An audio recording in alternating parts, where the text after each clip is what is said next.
but a harmony out of place, as if a single choir boy in a cathedral had chosen to sing a different verse. And yet, it fit. The great chorus of the Astronomicon, the beacon of mankind, had not faltered. It had shifted, subtly, deliberately, and no one noticed. No one, except the choir. Underscore, underscore, underscore, underscore, underscore, underscore, underscore, underscore, underscore, underscore, underscore, underscore, underscore, underscore, underscore, underscore.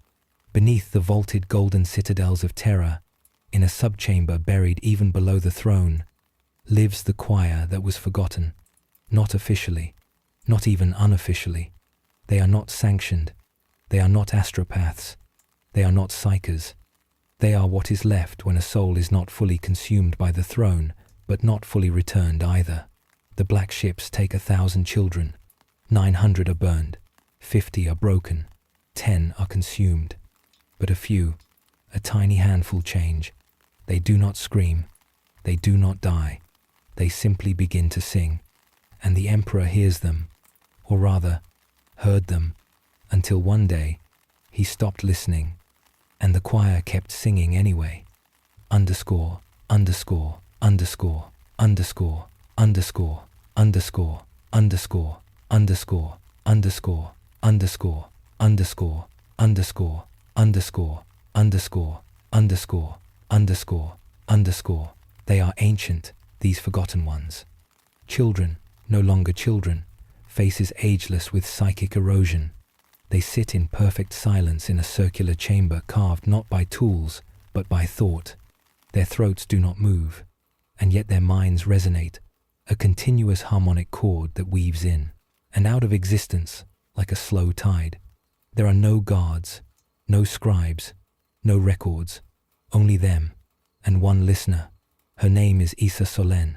She was once an astropath, once a child taken from Luthien Hive, once a dreamer who survived the golden light, and now she is the only one among the forgotten who still remembers her name. She hears what others refuse to hear.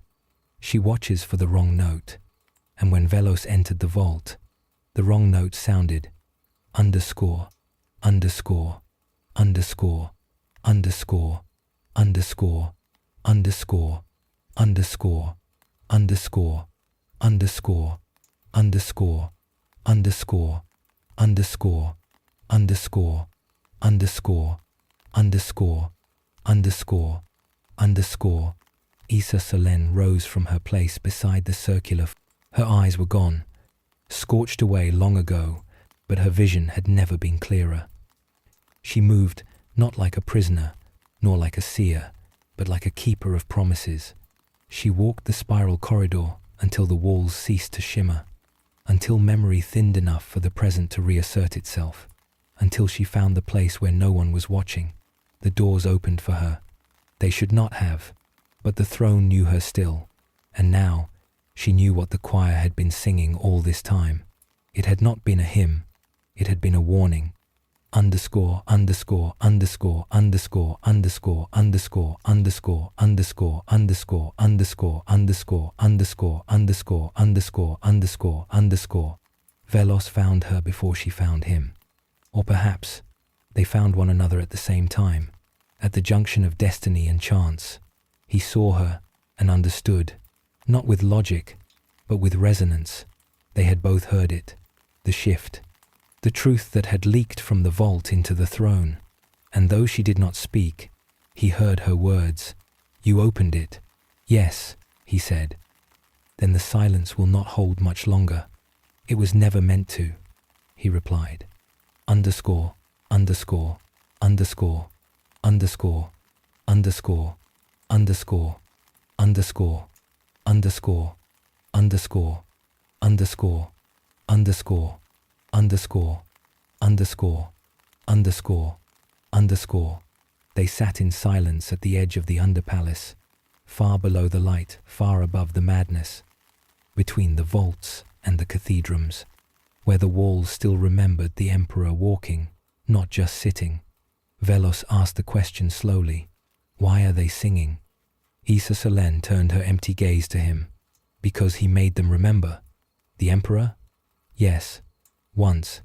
He tried to forget. So he poured the memories into them. The first choir. And then he locked the door. Velos swallowed. So they remember. For him? She nodded. And they sang, waiting for him to come back. But he never did. Why not? Because to return to the song would mean admitting he regretted it all. Underscore, underscore, underscore, underscore, underscore, underscore, underscore, underscore, underscore, underscore, underscore, underscore, underscore, underscore, underscore, underscore. Velos felt the truth settle over him like dust. The emperor had created the choir not as seers or beacons, but as a mirror, a reflection of the things he could not bear to carry. Every failure, every compromise, every bargain made in desperation. Every son he failed to love enough. He had poured those memories into them, like venom into a wound, and they had made it a music, a sacred, dissonant liturgy of grief, a sorrow song that resonated not in words, but in understanding. And now, as the truth of the vault bled outward, the song was changing, because the emperor's secrets were no longer secrets, because Velos had seen. Underscore, underscore, underscore, underscore, underscore, underscore, underscore, underscore, underscore, underscore, underscore, underscore, underscore, underscore, underscore, underscore. Issa Solen stood again. The choir began to rise, each of the 50 remembered ones, their faces blank, their minds focused. A new verse echoed through the chamber, deep and slow, a funeral song, not for the emperor, but for the imperium he had made, a song of ending. Velos listened, and in it he heard the death of a myth, the crumbling of a throne, the slow, beautiful, inevitable collapse of silence. Underscore, underscore, underscore, underscore, underscore, underscore, underscore, underscore, underscore, underscore, underscore, underscore, underscore, underscore, underscore, underscore. High above, in the spires of the Adeptus Astra Telepathica, alarms, but because something had shifted in the warp, not broken, but sung, and the warp remembered the song. It began to echo back, and the choir harmonized. Underscore, underscore, underscore, underscore, underscore, underscore, underscore, underscore, underscore, underscore, underscore, underscore, underscore, underscore, underscore. The black ships across the galaxy began to experience distortions, silence between transmissions, voices where none should be, old names, spoken by dying stars. The choir was calling, not to the emperor, but to every forgotten child, to every abandoned soul, to every servant who had given all and been left behind. The choir was singing for them. Underscore, underscore, underscore, underscore, underscore, underscore, underscore, underscore, underscore, underscore, underscore, underscore, underscore, underscore, underscore, underscore. Velos turned to Issa Solen once more. She whispered the answer without sound.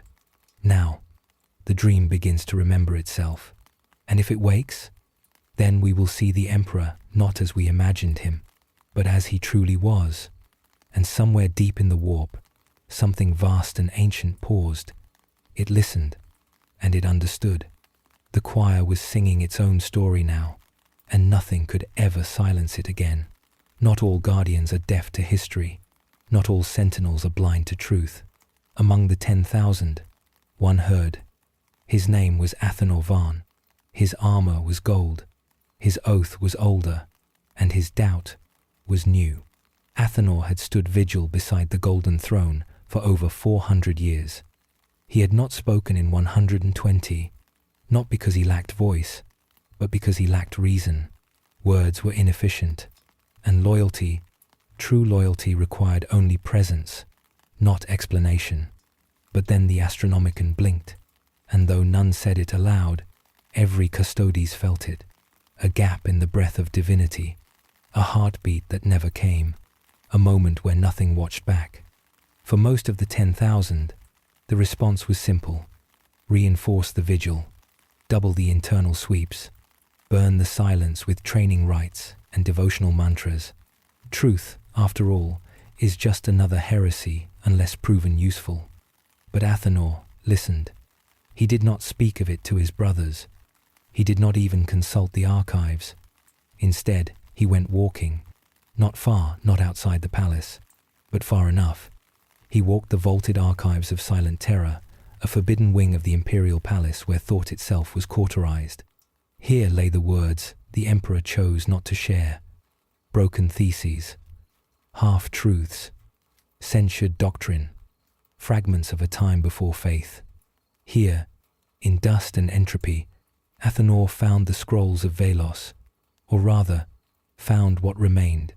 Not a name, not a dossier, just a gap, a file torn out, burned, not once, but thrice, first in data, then in meaning, and finally in memory.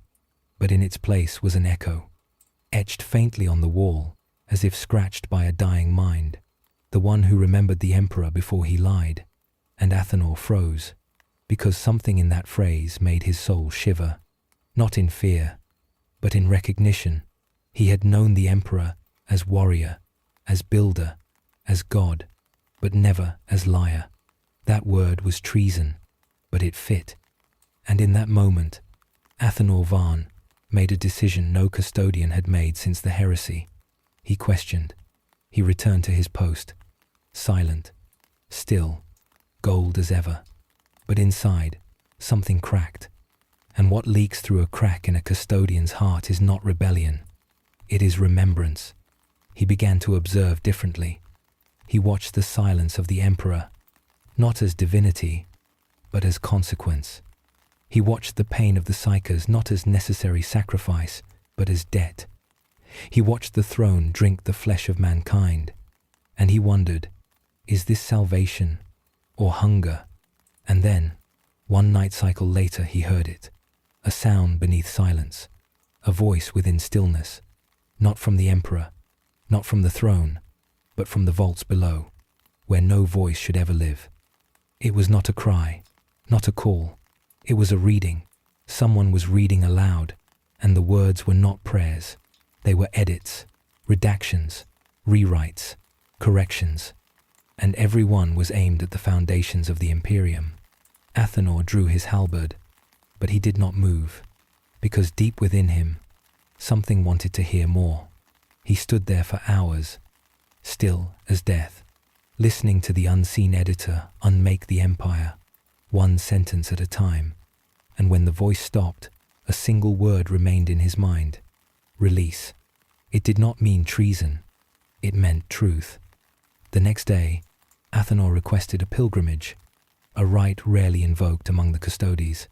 It allowed one warrior to leave the throne for 100 days, to seek clarity in ancient ruin. The request was granted, none questioned in him, because no custodian had ever abused it. Until now, Athanor descended into the forgotten crypts of the palace. He walked the sealed catacombs where the emperor once tested theories before the Primarchs, before unity, before the Church of Man. He walked through broken ideas, aborted timelines, dead futures, and finally, on the 44th level beneath the throne, where even the rats had forgotten to crawl, he found it, a door made not of adamantium, but of intent. A psychic lock, bound by a single truth: only he who questions may enter. He entered. Inside, he did not find Velos. He found a book, unwritten, bound in blank vellum. But as he touched it, the pages began to fill, not in ink, but in memory. His own. All the questions he'd never dared to ask, all the doubts he'd buried, all the truths he'd felt, but never said. The book drank them all, and on the final page, one sentence appeared: "You are not his weapon, you are his conscience." Athanor fell to his knees, not in worship, but in decision. He rose and began to write, not with ink, not with hand, but with will. He wrote a new chapter for mankind, and in doing so, He betrayed his oaths and honored his purpose, because the emperor had always known a weapon without doubt is a tool, but a guardian with conscience is a legacy.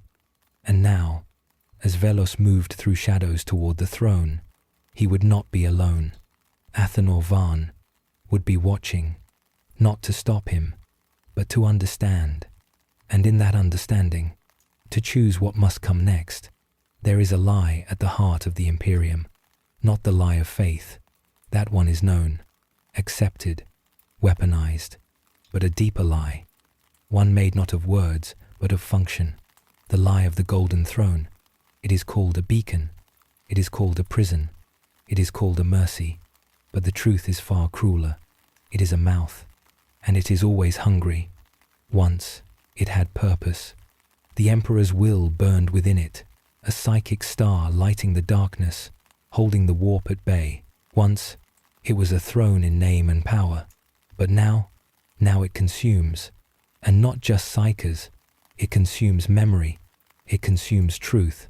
For deep within the circuits and soul-steel veins of the throne lies something no mechanicum priest can map, no custodian can approach, no saint dare question. A device, older than terror, older than the emperor, not his creation, but his bargain. It was called the Nameless Engine.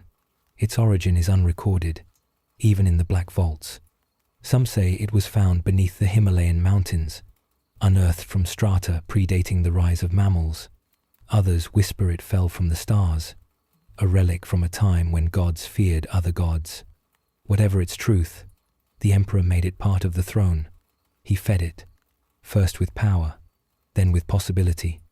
And when the age of strife came, when the warp howled and mankind began to forget itself, the Nameless Engine whispered its offer. Give me their future, and I will give you their path. It was not a lie, but neither was it a gift. The engine does not know truth. It calculates truth. It does not protect humanity. It removes its choices. Every soul fed into the Astronomicon does more than sustain a light. They are data, futures, decisions unmade, and the engine eats them, because the Imperium is not guided by light. It is steered by subtraction.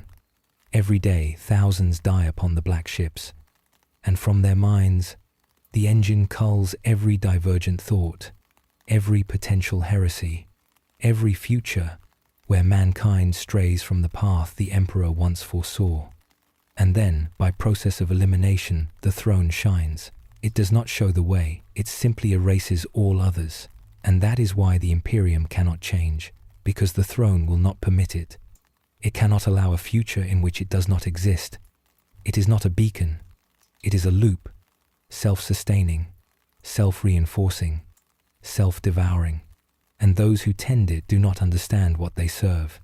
The tech priests speak of alignment and resonance, of soul geometrics and null point stabilization, but they do not see the pattern. Only the choir saw it.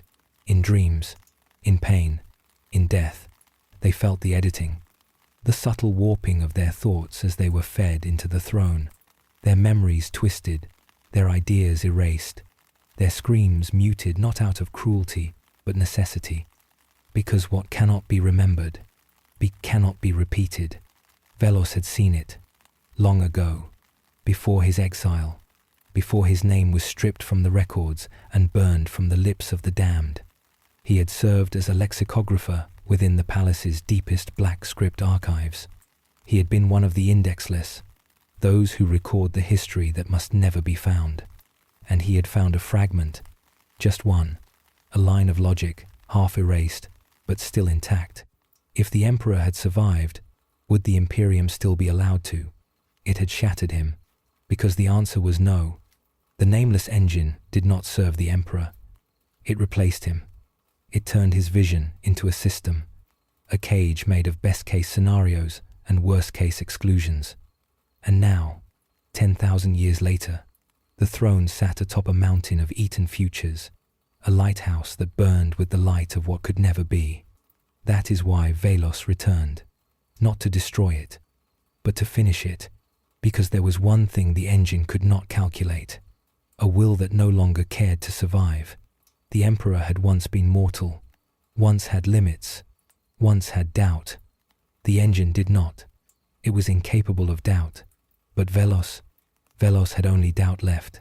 He walked through the shadow halls of the inner sanctum, unopposed, not because he was invisible, but because the throne had removed the futures in which he was noticed, because in none of those futures did the Imperium remain intact, and the engine would not permit them, so the guards looked past him. The alarms did not trigger, the servitors ignored him, and he passed through 20 levels of sanctum without one interruption. That was its mistake, because Velos did not come to shatter the Imperium. He came to end the loop. He came with a thought that had no precedent, a thought so alien, so absurd, so illogical. The engine had discarded every future it touched. What if the emperor never wanted to live forever? What if the throne had misunderstood his silence? What if his design was not a monument, but a funeral? What if the entire empire was a misinterpretation, stretched 10,000 years beyond its death? Velos reached the core spindle, a column of golden nerves that connected the nameless engine to the Astronomicon and the throne. He touched it, and it screamed, not in sound, but in pressure, in force, in probability. It tried to remove him from history, tried to write him out, but Velos had already died, had already been erased. There was nothing left to take, only something to give. He whispered one sentence into the core. He did not want this, and with that he injected himself, his mind, his history, his memories, everything the engine had erased, returned, and the loop broke. Not entirely, not forever, but enough. For the first time in 10,000 years, the Astronomicon flickered with a new light, not erasure, but choice. It was faint, it was flawed, it was fragile, but it was human. Athanor Varn, standing outside the chamber, felt it in his soul. The throne was no longer absolute. The nameless engine had been corrupted, and somewhere, deep within its endless permutations, it now held a future where mankind was free. Velos did not live to see it, but that was never the point. His death was not a loss, it was a gift, a paradox the machine could never solve, a thought that would echo forever. A throne that devours its people is not a beacon, it is a god pretending not to be. And now, that god had tasted something new, not faith, not fuel, but truth, and it would never forget that taste. There is a place beneath the imperial palace that even the Adeptus Custodes dare not name, a chamber lost to the lexicon, a vault without records, a silence so absolute it denies history. They call it Vault K7, though even that name is guesswork pieced together from fragmentary inscriptions, echoed in the dreams of broken astropaths, whispered once in a scream by a dying navigator who had stared too long into the warp.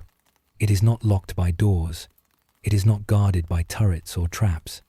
It is guarded by belief, a belief so strong that none would think to look for it.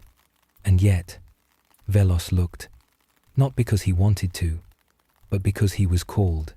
The Book of Bone, the living codex, bound in memory, had offered no map, no incantation, no passphrase, only a direction, down, past the whispering archives, past the crypts of aborted gods, past the bones of projects buried beneath 100 centuries of dust, until the air forgot how to carry sound, until the rock forgot it had ever been touched by light, until Velos forgot his own name.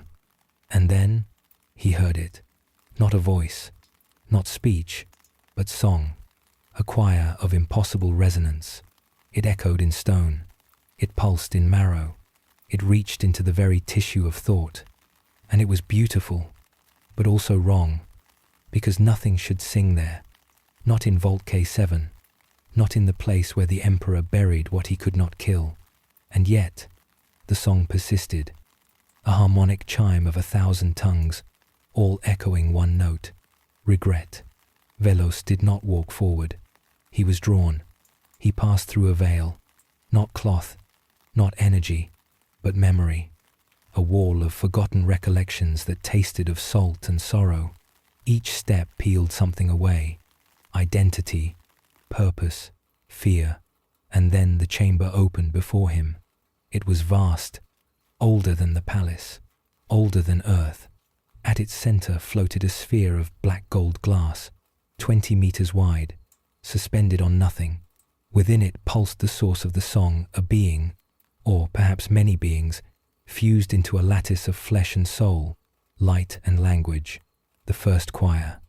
Velos fell to his knees, not in reverence, but in recognition, because he had felt their absence his entire life. They were the ones who once guided the Astronomicon, the original voices, before they were replaced. Their song was not power, it was memory.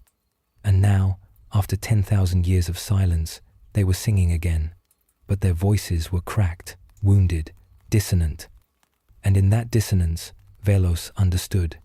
The choir had not been silenced by accident. They had been punished. For what? For disobedience. They had refused to allow the Emperor's psychic beacon to feed on the souls of the unwilling. They had sung a gentler path, a way to light the warp, not with screams, but with harmony. And for that, they had been sealed away, replaced, forgotten, murdered in principle, if not in body. Velos stood. He reached toward the sphere, and it responded. It opened, not with mechanics, not with code, but with trust. The glass dissolved, the air wept, and the choir saw him. A flood of thoughts slammed into his mind, not pain, not clarity, but overwhelm. A symphony of remembrances, a cascade of regrets, a storm of hope long buried. And above all, one message burned clear. We remember the throne when it was just a chair. We remember the Emperor when he still asked. Velos stepped into the light. It did not burn. It embraced. He saw them now, each member of the choir, a shard of something lost. Some looked like children, others like ancients. Some were just songs, not forms. And in their center, the first voice. Not a person, a concept given shape. Once, long ago, she had been the Emperor's first singer. She had called him brother. Now she called him regret. She looked at Velos with eyes that were not eyes. And she spoke, "Why have you come?" Velos did not answer in words. He let the book of bone fall open, and the choir read him. They saw his doubts, his questions, his heresies, and then they sang with him, not against the Emperor, not for rebellion, but for truth. Their harmonies restructured themselves, gently aligning with his thoughts, shaping a resonance the warp had not heard since the age of strife. Together, they wrote a new note into the fabric of the galaxy, and the galaxy shuddered, because somewhere in the warp, the Astronomicon flickered, not in weakness, in choice. It recognized the choir again, and the choir remembered how to guide, not command, not dominate, but guide. For the first time in 10,000 years, the beacon of humanity pulsed not with sacrifice, but with consent. Back in the imperial palace, alarms flared, psychers collapsed, a custodian screamed without knowing why, and the Emperor moved his finger. A fraction, a twitch, but the throne noticed, and so did Athanor Varn, because in that twitch was a decision, a reaction to change. The custodian did not smile. He simply turned from his vigil and walked toward Vault K7, because Velos would need protection, and the choir would need time, and the Emperor, at last, might need to listen. The galaxy was vast, and yet there were places even the warp dared not echo. Ruins so old, they existed not in space, but in remembrance. Silences so deep, they spoke louder than stars. And within one such forgotten pocket of the materium, hidden in the folds of a long-dead system swallowed by gravitational decay, Velos found the remains of something no one remembered to mourn, the ninth choir.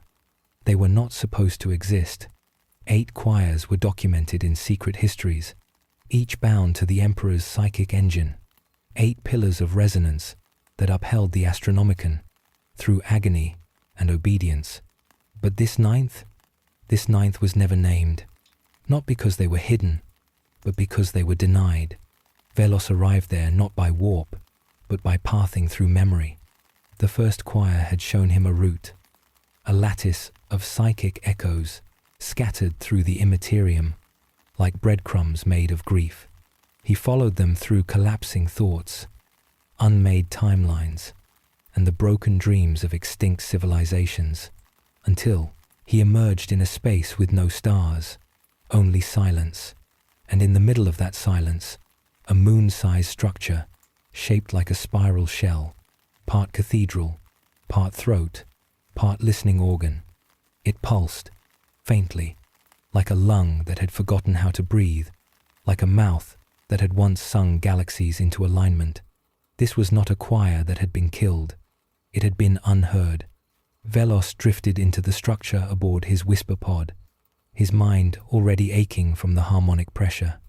There was no sound, no song, and yet the entire station throbbed with the memory of music.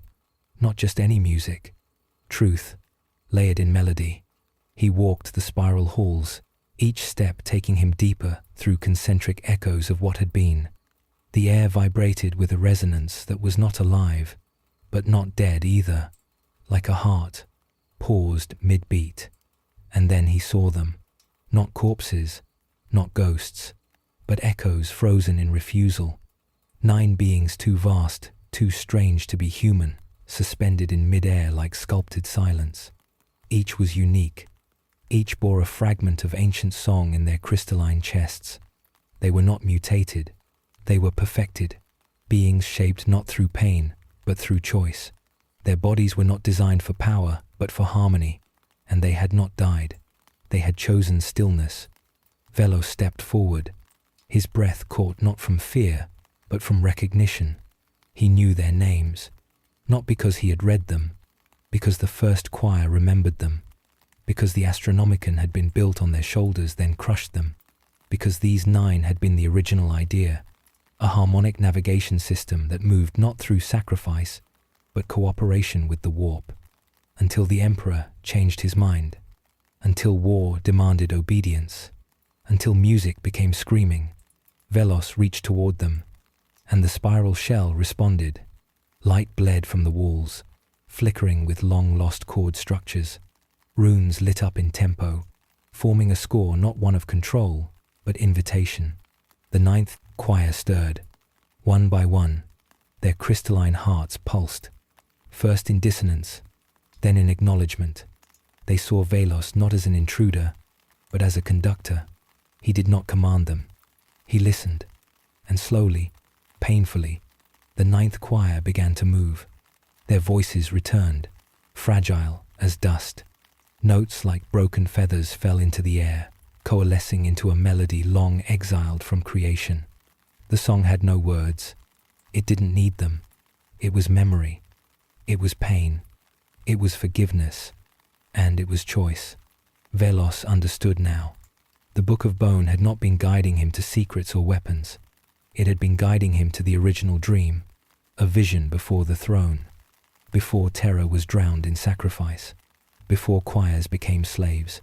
The 9th choir had been the prototype, the pure note, and now they offered their song to the galaxy again, but only if asked. Velos dropped to one knee. He bowed not in worship, but in humility. He whispered 3 words, "Will you sing?" The 9th choir looked into him, and through him, and beyond him, and then without ceremony, without flair, they answered, not with speech, but with resonance. A wave of pure tone rippled through the immaterium like a rebuke to entropy itself. The warp blinked. Daemons stuttered in confusion. Astropaths cried out, not in pain, but in relief. And across the galaxy, the Astronomicon flickered again, not because it was weakened, but because something had joined it, a second beacon, softer, truer, a co-signal, one not powered by death, but by remembrance. The 9th choir's song braided itself into the current of the first choir's resurgence, creating a counterpoint melody that sang of a different imperium, one that had been possible, one that might be again. Back on Terra, Athanor Varn stared into the shifting light of the Emperor's psychic corona. His senses were fire. His soul bled across perception, and he heard it. The counter-song. He knew its source. He had feared this, not because it was evil, but because it was true. The custodian turned away from the throne, walked through the palace with steps of silent doom, and he whispered a single phrase to himself, a line drawn from the sealed histories of the unremembered vaults. The ninth must never sing, but they were singing, and Velos was listening, and the galaxy, long deafened by screams, was hearing again. For the first time, in 10,000 years, there was harmony. The last echoes of the Emperor's great silence drift across the shattered vaults of imperial memory. In the echoing halls beneath the imperial palace, where time itself falters and reality bends beneath the weight of secrets too heavy for even gods to bear, the final chapter begins not with revelation, but with refusal. The Emperor sits upon the golden throne, his physical form broken, his soul tethered to an empire that worships a lie. Around him swirl aeons of half-truths, fragments of memory, and the golden light of a dream long since forsaken. The Astronomicon burns with a pale, wan flame. The silence beneath its beam is louder than a scream. For 10,000 years, the Emperor has spoken no word, and for 10,000 years, none have truly asked why. The High Lords of Terror rule in his name, puppets enshrined in gilded authority, blind to the foundations of sand beneath their feet. The Inquisition roots out heresy with fanatical resolve, unaware that the greatest heresy was committed by the Emperor himself, not in malice, but in mercy. He hid the truth. He buried it deep. The existence of the Perpetuals, those beings beyond death, was not destroyed, but veiled. Their bloodlines scattered, their records expunged, their very names made blasphemy. To speak of Malcador, Olanius, or Urda is to invite silence from the throne and annihilation from the church. But they were real. They were the firstborn flames of his design, sparks of divinity snuffed one by one in pursuit of a future that would not come. He hid the war in the webway, a project that failed not only in its logistics, but in its very soul. For within its labyrinthine tunnels, the Emperor witnessed a reflection of himself. In the endless threads of possibility and choice, he saw the collapse of every empire, including his own. He hid the fate of Magnus, his brilliant, broken son, not to protect humanity, but to preserve the fragile shell of his own supremacy. The warnings were received. The fall was foreseen, but the Emperor watched and waited, paralyzed by the weight of consequences. He hid the Soul Forge beneath Luna, the vault where failed Primarchs were cast into eternal slumber, their genetic imperfections deemed too dangerous to survive. Some still dream there, locked in brass and sorrow. He hid the existence of the first navigators, not as mutants, but as willing sacrifices. Their minds were the first to be burned as lighthouses for the warp, and their names are now inked only in forgotten data shrines lost to time. He hid the full truth of chaos, not as gods, but as mirrors. Each ruinous power reflects an aspect of himself magnified by the collective madness of humanity. Khorne is not just war, but the cold fury of his own conquest. Slaanesh is not just indulgence, but the seductive allure of control. Tsiench is not merely change, but the Emperor's own ever-shifting plan. Nurgle is not only decay, but the Emperor's hidden fear of his own failure and the comfort of apathy. But most of all, he hid the truth of humanity, that it is not meant to be unified, that it is not one people, but many, that in trying to forge one destiny, he murdered 1,000 others. And now, the stars fade. In the Black Library, the Harlequins dance their final steps, and the last laughing god does not smile. On Mars, the machine spirits groan beneath the burden of a religion that has lost even the pretense of comprehension. In the Eye of Terror, Abaddon gathers no more crusades. He watches, he waits, he wonders. And in the throne room, a woman enters. No name, no rank, just a soul. She does not kneel, she does not pray, she merely speaks. Why? The silence answers. And in that silence, the last secret is revealed. There was never a plan, only hope. Hope that if he did enough, built enough, sacrificed enough, he could hold the darkness at bay. But the darkness was never outside. It was within. It was in every compromise, every lie told for a greater good, every child taken, every world burned, every truth hidden beneath a golden mask. The Emperor did not lie to enslave mankind. He lied to protect it from itself, from him, from the unbearable weight of freedom. But now, as the Imperium fractures and stars weep lightless tears, that protection crumbles, and still the Emperor does not speak. Because the final truth is this: the Emperor is afraid, not of death, not of chaos, but of what might come if the truth is known, that he failed, that the dream died, that mankind must now rise without him. And perhaps, just perhaps, that is the final gift he never meant to give: silence. And in that silence, the voice of mankind, trembling and raw, begins again, not as a shout, but as a whisper, a beginning, a breath, a step toward the stars.